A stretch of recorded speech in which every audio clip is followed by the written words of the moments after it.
ఈరోజు సుమారుగా పోలీస్ డిపార్ట్మెంట్లో మనం రిక్రూట్మెంట్ చేసుకోవాల్సిన అవసరం కూడా ఉంది. లాస్ట్ 5 years ఒక్క కానిస్టేబుల్ పోస్ట్ కూడా లేదు, ఒక హోంగార్డ్ పోస్ట్ కూడా లేదు.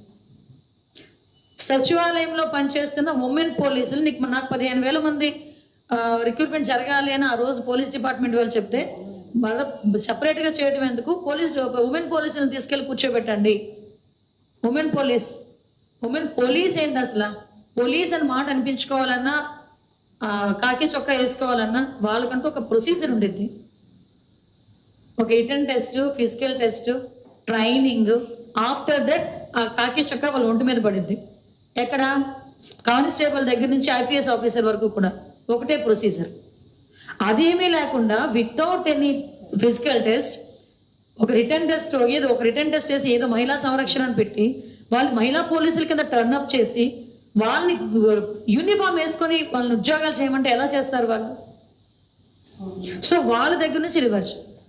వాళ్ళు సరిగా పనిచేయలేక 40+ ఏజ్ ఉన్న వాళ్ళు కూడా అందులో ఉన్నారు. MTechలు, BTechలు చేసుకున్న వాళ్ళు ఉన్నారు. అసలు విల్లింగ్ ఎంతమంది ఉన్నారు, అన్విల్లింగ్ ఎంతమంది ఉన్నారు, ఆ సపరేషన్ కూడా ఈ రోజు వరకు మనకు జరగల. సో ఇలాంటి ప్రాబ్లమ్స్ ఉన్నాయి. అట్ ద సేమ్ టైం ఈరోజు మనం